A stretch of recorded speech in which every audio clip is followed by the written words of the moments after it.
When a man begins to wake up, something shifts inside him that he can't quite name at first. It's not dramatic. There's no lightning bolt moment. It's quieter than that, like a fog slowly lifting from a road he's been walking his whole life. And as that fog clears, he starts to see things he never noticed before. The patterns, the games, the endless performance that everyone around him seems locked into without even knowing it. He begins to pull away from the crowd, not out of hatred or bitterness, but because something fundamental has changed in how he experiences the world. The usual ways of connecting, the things that used to feel normal and necessary, suddenly feel hollow, empty, like chewing food that has no taste. Most conversations he finds himself in revolve around the same tired topics. People talk about status, who's doing better, who's falling behind, who bought what, who got promoted, who got left behind. Or they dive into gossip, tearing apart someone who isn't there to defend themselves, feeding on drama like it's fuel for their own sense of importance.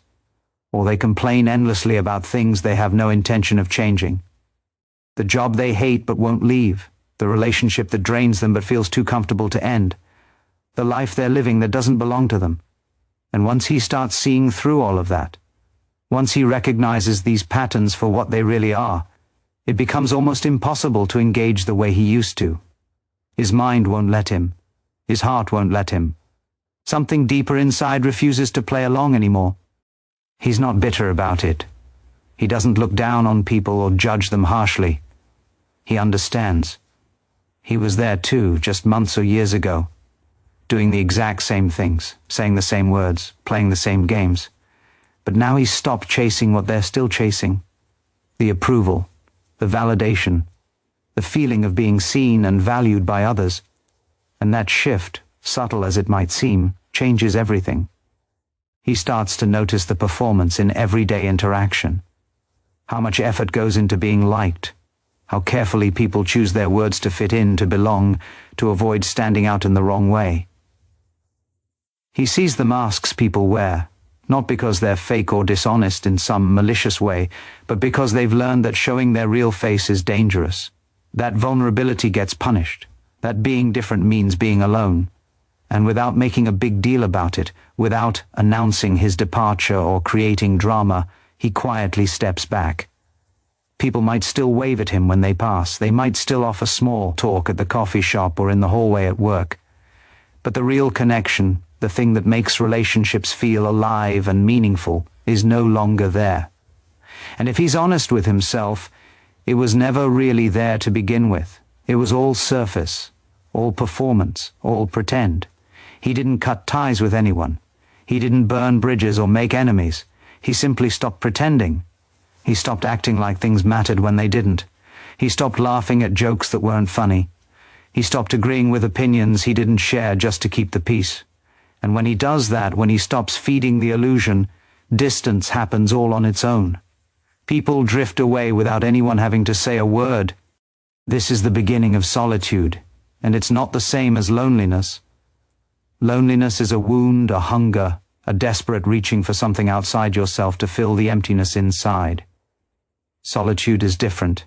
It's simply space. Space between who he used to be and who he's becoming. Space to breathe without performing. Space to think without being interrupted by the noise of other people's expectations. It's not that he doesn't care about people anymore. He does. But he cares in a different way now, from a different place. He's no longer willing to sacrifice his own truth just to make others comfortable. And that choice, that simple decision to be honest, creates a gap that most people can't cross. He starts to see clearly what actually holds people together. And it's shocking how flimsy it all is. It's not depth, it's not truth, it's not real understanding or genuine care. It's habit, pure and simple. People stay connected because they always have, because change is scary, because loneliness feels worse than fakeness. It's comfort, the familiar routine of seeing the same faces and repeating the same conversations even when those conversations lead nowhere. And it's shared illusions, the stories everyone agrees to believe even though deep down they know they're not true. Stories about success, about happiness, about what a good life looks like. People bond over complaining about their jobs, spending hours dissecting everything that's wrong while never taking a single step towards something better. They bond over chasing status, comparing cars and houses and vacations, measuring their worth by what they own and how they're perceived. They bond over defending ideas they've never truly questioned, political beliefs inherited from their parents, religious views they've never examined, opinions they hold simply because everyone around them holds the same ones. He used to do the same thing. He used to think that was connection, that sharing complaints and competing for status and agreeing on everything meant he was close to people. But now it feels more like noise, like static on a radio station that never quite comes in clear. He notices how often people speak just to avoid silence, filling the air with words that mean nothing, because silence makes them uncomfortable. It forces them to face themselves, and most people will do anything to avoid that. He sees how much energy goes into keeping up appearances, the constant effort to look successful, happy, put together, even when everything inside is falling apart. The endless need for validation, for someone to notice and approve and confirm that they're doing okay. The hunger for agreement, for people to nod along and say, yes, you're right, I think the same thing. The desperate search for reassurance, for someone to tell them they're good enough, worthy enough, lovable enough. And once he no longer needs those things himself, once he's found a way to stand on his own without external support, he sees how dependent others are on them. He sees how relationships often survive not because of honesty or depth or real intimacy, but because everyone agrees to keep the story going, to not ask the hard questions, to not dig beneath the surface, to maintain the comfortable illusion that everything is fine even when it's not. He understands why people hold on to what feels familiar. The unknown is terrifying. Change means risking everything you've built, even if what you've built doesn't truly serve you. He gets it. He still cares about these people. He still listens when they talk. But he no longer plays along. He won't pretend to agree when he doesn't. He won't laugh at the casual cruelty disguised as humor. He won't participate in the tearing down of others just to feel superior. That shift, subtle as it is, creates distance all on its own. It doesn't require words or explanations. It just happens. From the outside, he might seem the same. He still shows up to work, to family gatherings, to the occasional social event. He's still polite, still respectful, still kind. He hasn't disappeared completely or cut everyone off. But something fundamental has shifted deep inside him. Something that can't be seen but can definitely be felt. And the people around him can feel it, even if they can't name it or understand it. They sense that he's no longer trying to impress anyone, that he's not looking for their approval or validation, that he's not playing the social game anymore, not competing for position or status or attention. Some find this shift admirable. They respect it, even if it makes them a little uncomfortable. They sense that he's found something they're still searching for, some kind of inner stability that doesn't depend on external circumstances. Others find it unsettling, even threatening, because he's no longer easy to read. They can't figure him out. They can't predict what he'll say or how he'll react. He's not performing for anyone, not putting on a show, not trying to be anything other than what he is. And that makes him hard to place, hard to categorize, hard to control. He doesn't flatter people to gain favor. He doesn't compete to prove his worth. He doesn't entertain or perform or dance for attention. And that makes people nervous. They're used to being able to read others, to understand their motivations, to know what they want. But with him, those usual signals are gone. People might say he's distant, that he's become too quiet, that he's changed and not in a good way. What they really mean is he no longer fits into the roles they've grown used to. He's not playing the part they assigned him. He's not the person they thought he was, or more accurately, he's not the person they needed him to be. They liked him better when he reflected their values, when he agreed with them, when he made them feel good about themselves. Now he reflects something else, something that doesn't depend on their approval, something solid and grounded that exists independent of their opinion. And that's uncomfortable for them because it forces them to question their own dependence on external validation. People see him, but they don't really know him anymore, because knowing him now would require them to see what he sees. It would require them to question the same things he's questioned, to face the same uncomfortable truths he's faced. And most people aren't ready for that. They're not willing to pay that price. So instead, they maintain the distance, telling themselves stories about why he's changed, why he's different now, why he's not as fun or friendly or easy to be around as he used to be. He once believed that staying connected meant staying involved, showing up to everything, participating in every conversation, maintaining appearances even when it felt fake. But with time, that definition changed completely. As his priorities shifted inward, as he started valuing his own peace more than other people's comfort, he stopped engaging out of obligation, not because he cared less about people, but because he no longer needed others to affirm his place in the world. He no longer required their approval to feel like he mattered. He still values connection, real connection, the kind that goes beneath the surface and touches something true, but not if it depends on constant engagement, on always being available, on emotional performance that drains him dry, not if it requires subtle negotiation for approval, that careful dance of saying the right thing and being the right way to maintain someone's good opinion.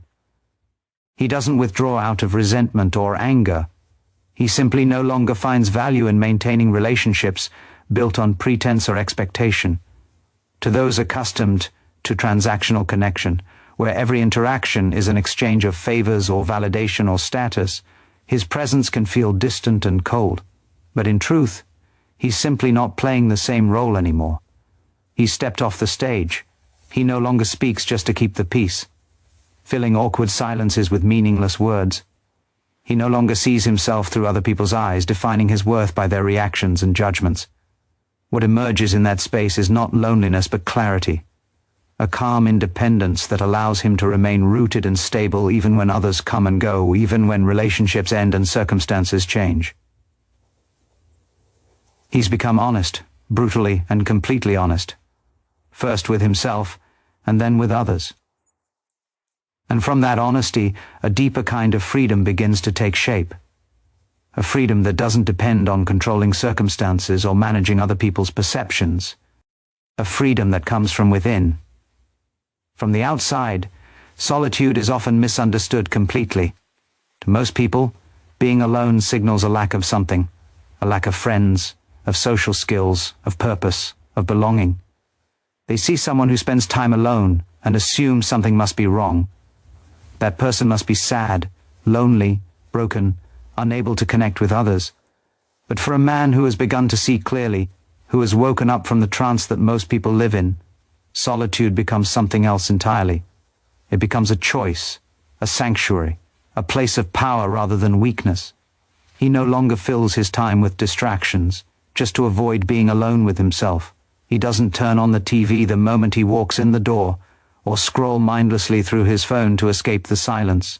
He no longer seeks out constant company to avoid discomfort, no longer plans every evening around being with others because the thought of being alone makes him anxious. He's learned to sit in silence without needing it to end, without that urgent pressure to fill the space with noise. And in that silence, he's found something most people never find. He's found himself, the real self, that exists beneath all the roles and masks and performances. What others describe as loneliness is often just unfamiliar stillness. They equate the absence of noise with emptiness because they've never learned to be comfortable with themselves. They need constant stimulation, constant distraction, constant connection to feel okay. Without it, they feel lost, anxious, hollow. But he's realized that most of what fills a typical day, the talks and tasks and duties that seem so important, is just noise pretending to be meaningful. It's busy work that keeps people from facing the deeper questions. Who am I really? What do I actually want? What matters to me when no one else is watching? In solitude, he sees himself without distortion. There's no one to impress, no image to maintain, no role to play. He can be completely himself without judgment or expectation. And that clarity, while uncomfortable at first, while it brings up things he'd rather not face, becomes a source of tremendous strength. He doesn't avoid people, but he also no longer depends on them to feel complete. He can enjoy company without needing it. He can be alone without feeling lonely. This shift usually confuses others deeply. They assume he must be withdrawn, disconnected from reality, or even arrogant, looking down on everyone from some imagined height. But in truth, he's simply content with his own presence. He has faced the silence that most people run from their entire lives, and he discovered it wasn't silence at all. It was peace. It was the quiet hum of his own being, undisturbed by the chaos of the world. As he grows more inwardly stable, more rooted in his own truth, he becomes less predictable to others. Not by intent or design, but by the simple fact that he no longer participates in the subtle exchanges that define most social interaction. He does not mirror emotions to gain approval, pretending to feel what others feel just to create a sense of connection. He does not offer reassurance when it would mean denying what he clearly sees, when it would require him to lie or soften the truth. To those still dependent on external validation, still looking to others to tell them they're okay, this creates profound discomfort. They may interpret his neutrality as arrogance, his silence as judgment, his detachment as disinterest or superiority. In reality, he is none of those things. He's simply no longer invested in managing perception, no longer concerned with how others see him or what they think about him.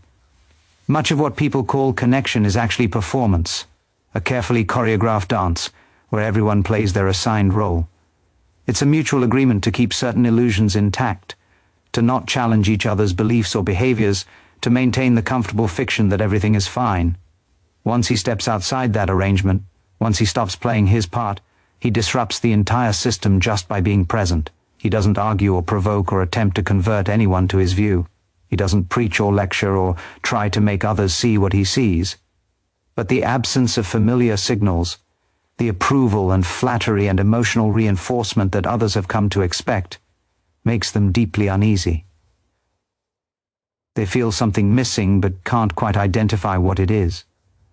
The relationship feels different, off somehow, like a song being played in the wrong key. Many of his previous friendships begin to fade, not because of conflict or disagreement or any dramatic falling out, but because the foundation they stood on no longer holds.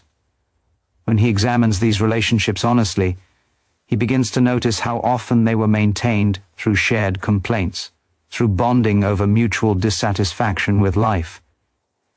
He sees the routine habits that kept them going, meeting at the same place every week, having the same conversations, following the same patterns without ever questioning why.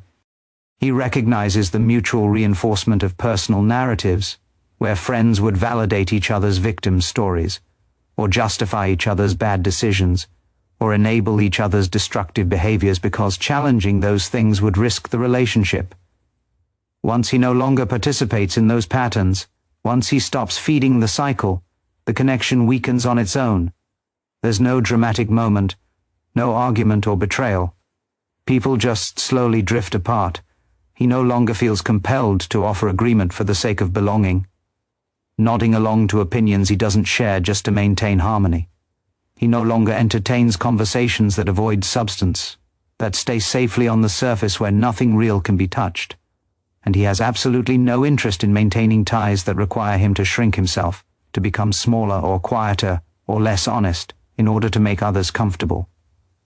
This shift is not a rejection of others. It's not about superiority or judgment. It's simply the result of a change in what he's willing to invest his energy in. He has limited time and limited energy. And he's chosen to invest both in things that actually matter to him. True friendship becomes something entirely different for him now, something quieter, simpler, and far more rare.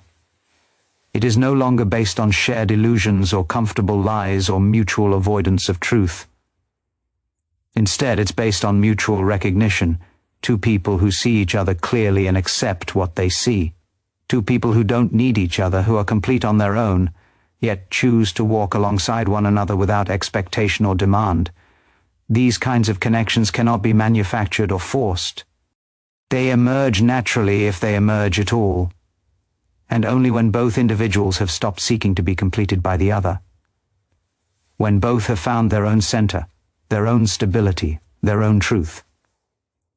Most people are still searching externally for what can only be found internally, and until that changes, this kind of deep friendship remains impossible. Most social interaction relies on unspoken rules that everyone follows without questioning. You validate my perspective, I'll validate yours. We won't go too deep. We won't challenge each other's assumptions or beliefs. We'll pretend we agree even when we don't, especially about the important things. We'll avoid topics that might create discomfort. We'll keep things light, surface level, safe. He used to play by those rules because everyone did. It seemed like the only way to maintain relationships, to be liked, to belong. But once he starts operating outside of them, once he refuses to follow the script, the dynamic begins to break down. He no longer gives comfort just to ease tension, offering false reassurance when the truth would serve better. He doesn't pretend to agree when he doesn't, nodding along to keep the peace when his honest opinion would create waves. He's done with the little acts that keep everyone else feeling safe, but keep him feeling false and hollow inside. This isn't defiance or rebellion for its own sake. He's not trying to be difficult or provocative, it's simply clarity. He sees the game clearly now, and he can't unsee it. He can't go back to pretending he doesn't notice. And that clarity is deeply disruptive because it exposes how much of everyday life is based on mutual avoidance of truth. People work very hard to maintain certain illusions about themselves and their lives, and they depend on others to support those illusions. When someone refuses to play along, when someone insists on honesty even when it's uncomfortable, the whole structure starts to crack. People notice the change even if they don't understand what's happened. They feel the shift in energy, in the quality of interaction. They sense that something familiar has gone missing, though they can't quite name it. The constant exchange of comfort, validation, and distraction that used to flow between them has dried up. And without him feeding the system, without him playing his part in the mutual performance, the system begins to weaken and fail. Conversations start to feel awkward and strained. People stop reaching out as much. What used to feel warm and familiar now feels tense and uneasy, like walking on eggshells. Like one wrong word could shatter the fragile peace. Not because he did something wrong or became a bad person, but because he stopped playing along. He stopped reinforcing a structure he no longer believes in. He hasn't rejected anyone personally. He holds no grudges or resentments. He simply stopped supporting a way of relating that felt false to him. And in a world built on comfortable lies, honesty feels like an attack. As his understanding deepens, as he sees more clearly how things actually work beneath the surface, something unexpected happens. He begins to need less. Not just materially, though that often shifts too, as he realizes how much stuff he was buying to fill internal emptiness. But emotionally and socially and even intellectually, his needs dramatically decrease. He no longer seeks recognition for his achievements, no longer needs applause or praise or acknowledgement from others to feel good about what he's accomplished. He no longer relies on others to confirm what he already knows internally, to validate his perceptions or beliefs or experiences. And as that need dissolves, as he becomes more self-sufficient emotionally, so do many of the relationships that once required it. This is the paradox that few people understand. The clearer he becomes, the quieter his life becomes. Not because he's closed off or shut down or unable to connect, but because so much of what once filled his time, so much of his social activity and engagement, was rooted in a search for external affirmation. He was looking outside himself for something that could only be found within. Without that search, without that constant seeking, most social activity feels optional, if not unnecessary. He stops trying to be understood, releasing the exhausting effort of explaining himself to people who don't really want to know. He stops needing to explain his choices, his beliefs, his way of living, to people who have already decided what they think about him. He no longer measures his presence or worth by how much space he takes up in other people's lives, by how often they think of him, or talk about him, or need him. From the outside, this might look like withdrawal, like he's retreating from life and relationships. But inside, it's the opposite. It's a settling into something solid and real. It's a coming home to himself. He still values connection. Genuine connection that touches something true and deep, but only when it emerges naturally, without demand or expectation or performance. Only when both people can be fully themselves without pretense. He hasn't become cold or heartless or incapable of caring. He's simply no longer dependent on others for his sense of self. And in that detachment, in that freedom from need, there's a kind of depth that can't be found through attachment. A peace that doesn't depend on circumstances or other people's behavior. Once he wakes up, once his eyes are truly open, he can't unsee what he sees. It's not a matter of choice or effort. The veil has been lifted, and he can't pull it back down no matter how much easier that might make his life. He looks inward, and the noise quiets. All the chatter and chaos and confusion that used to fill his mind settles into stillness. He looks outward, and the world is still asleep, moving through life on autopilot, following scripts they never chose, playing roles they never questioned. He sees the false certainty in people's eyes, the absolute conviction with which they state opinions they've never examined. He sees the roles they perform, the dutiful employee, the perfect parent, the successful professional, the loyal friend, each role carefully constructed and maintained even when it suffocates the real person underneath. He sees the beliefs they never question, ideas they inherited from their parents or absorbed from their culture, beliefs about success and happiness and what a good life looks like, beliefs they defend with passion, but have never actually thought through. He sees the constant movement that masks an inner stillness they haven't touched, the busy schedules and packed calendars and endless activities that keep them from ever sitting quietly with themselves.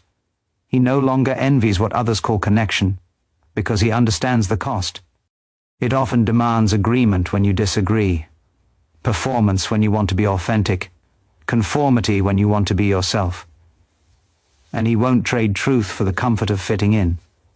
He won't betray himself to make others comfortable. The price is too high. There's a part of him that remembers what it was like to belong, to feel surrounded by people who seem to understand him. A part that quietly hopes, not for crowds or constant company, but for someone truly awake. Someone who has seen what he's seen, felt what he's felt, walked the same difficult path from comfortable illusion to uncomfortable truth. Someone who doesn't need him to be smaller, quieter, or more agreeable in order to feel safe around him. Someone who can handle his honesty without taking it personally, who welcomes his depth instead of fearing it. That kind of meeting is incredibly rare. It can't be forced or manufactured or made to happen through effort or strategy.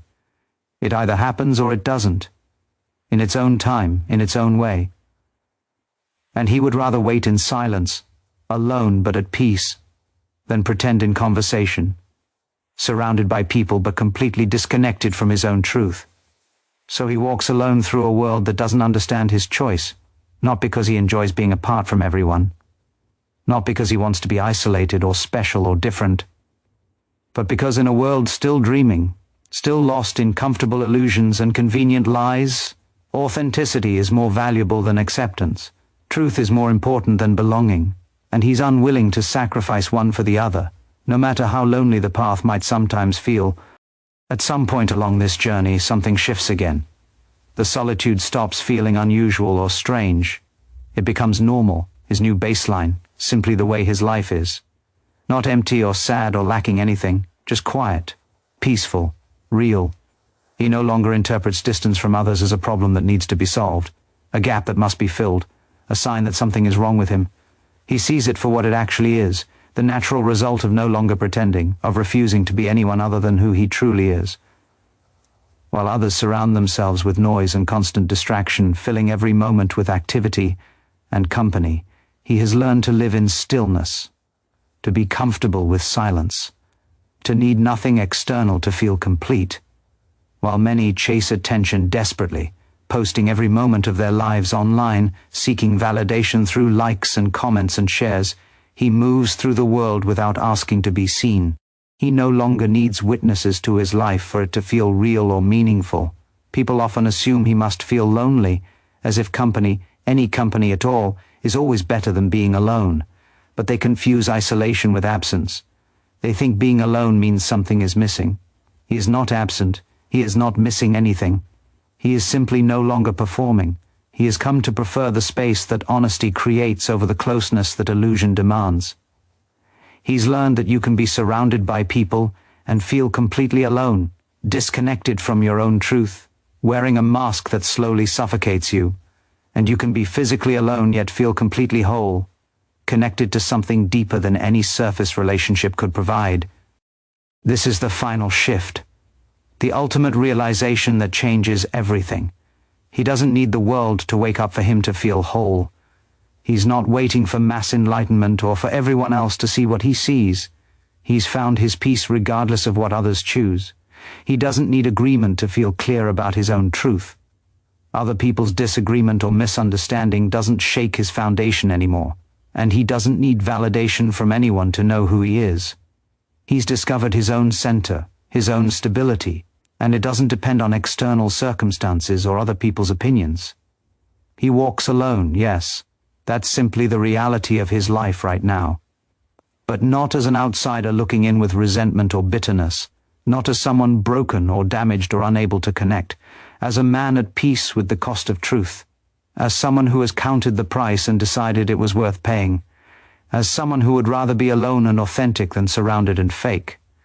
And in that choice, in that willingness to stand alone if necessary, he has found a freedom that most people never know exists, a freedom that doesn't depend on controlling anything or anyone, a freedom that comes from within and can never be taken away.